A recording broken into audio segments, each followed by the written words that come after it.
Internautes, bonsoir, bienvenue dans votre nouvelle édition Focal News. Focal News vous propose cette fois-ci toute l'actualité du Sénégal et de l'international.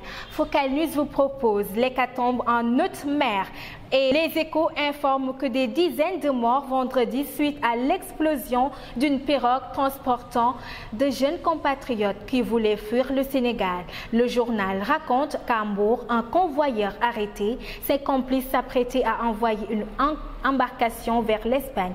Walf Quotidien écrit qu'une vingtaine de jeunes Saint-Louisiens périssent en mer. Selon Libération, il y aurait hécatombe au large de Mbour en raison d'une pirogue qui aurait pris feu. Enquête fait réagir les sources sécuritaires en conclut que le bilan de l'explosion de la pirogue au large de Mbour pourrait monter jusqu'à 140 morts. Le journal poursuit que pouvant contenir 200 personnes, la pirogue était remplie selon les rescapés. Enquête qui estime que les pêcheurs et la marine espagnole ont pu sauver 51 rescapés. Le même drame noircit les colonnes de la Tribune qui raconte que 20 jeunes périssent en haute mer et plusieurs autres disparus. Le journal explique que la plupart de ces victimes sont de Pikine à Saint-Louis.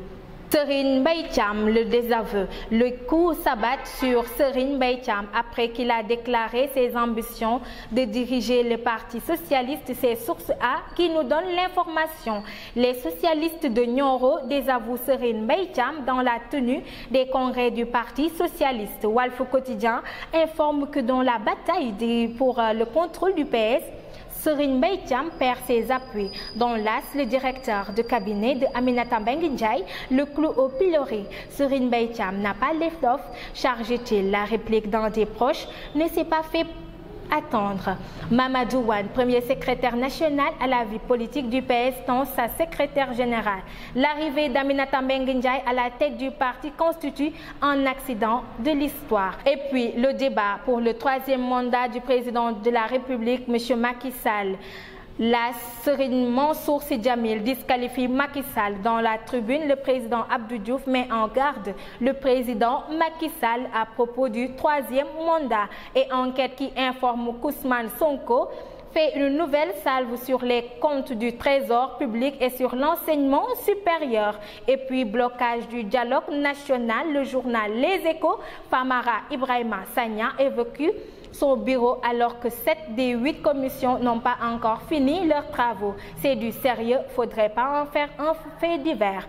Les faits du jour, l'Observateur raconte que des agresseurs immobilisent une dizaine de véhicules à Keur Massar et dépouillent les passagers alors qu'à Yeumbeul, Comico, Nar, Les Échos, 3 agresseurs se disent gendarmes kidnappent une dame, se relaient sur elle et emportent son téléphone. Vox Populi explique qu'à Mbacké, un pêcheur accuse un marabout d'avoir chippé son épouse et se fait tabasser. Cette fois-ci, parlons de sport. Chelsea qui a failli se faire tabasser à Old Trafford. Mais il y avait un Edouard des grands jours dans les buts.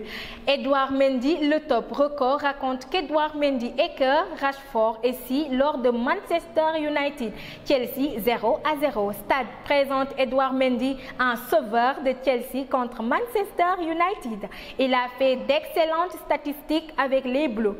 Le portier sénégalais Edouard Mendy a réussi face au Red Devils.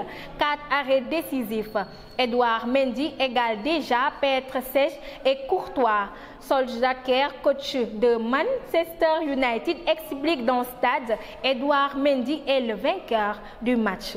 Un autre Sénégalais qui s'est signalé ce week-end, c'est Boulaye Dia de Reims qui a claqué un triplé et égale le médecin blessé Ibrahima Niane. Record raconte aussi qu'Habib Diallo a été buteur et passeur avec Strasbourg. Voilà, c'est ce qui met fin à votre édition Focal News. Rendez-vous dans votre nouvelle édition prochainement. Lepointfocal.net, c'est l'info qui vous rassemble.